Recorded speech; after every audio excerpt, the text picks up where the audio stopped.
There is neither war in history nor living humans in Antarctica, continent that doesn't belong to any country. It has more land area than the Europe and Australia. Until 1820, humankind didn't have any idea about its existence. It has 70% of the world's fresh water as snow and ice. However, it's the most arid place in the world. In some places, it hasn't had snow and rain for 2 million years. But these were the well-known things. Let's have a look at the most interesting facts about the world's South Age. People generally confuse Antarctic with the Arctic. The Arctic is the North Pole, however, the Antarctic is the South Pole. You got it! The name Antarctic is derived from the Arctic. When polar bears live in the Arctic, the penguins live in the Antarctic. Antarctic has a fire department. Although it is covered by ice, there is always a fire danger because of the research stations. In 2012, a fire outbroke and 2 people died in that fire. Those research stations are like small towns. They are crowded.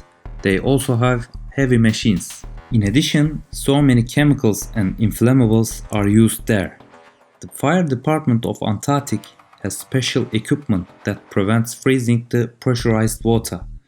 But the challenging part is the clothes of the workers. The Antarctic is cold, really cold. But during fire, firefighters couldn't wear their winter coats because of the risks of burn and melt. The biggest land animal in Antarctic is Belgica antarctica, which has up to 6 mm height. It's not the biggest, also it's the only land animal in that continent.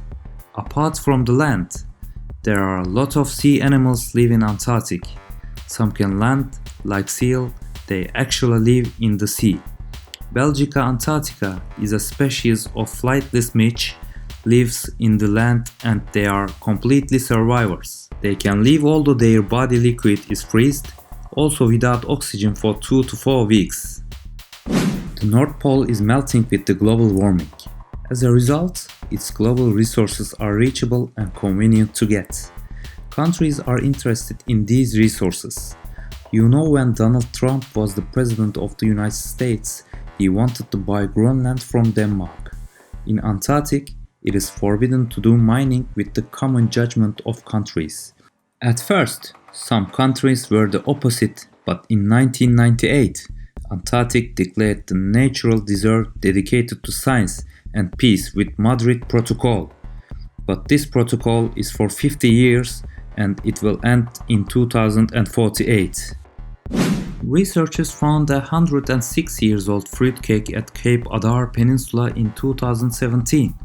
It is predicted that the cake was produced at Huntley and Palmer's Biscuit Factory, and it was taken by a British explorer team led by Robert Falcon Scott in between 1910 to 1913. The cake could survive until today, although its package is deformed. Seems delicious if you consider the look and the smell. Yummy! For the researchers and workers, Ice Stock Festival has been organized for many years in America's McMurdo Research Station.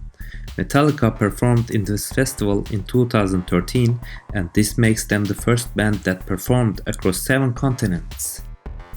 In a cold, lonely night, an American researcher created a Tinder account just for fun.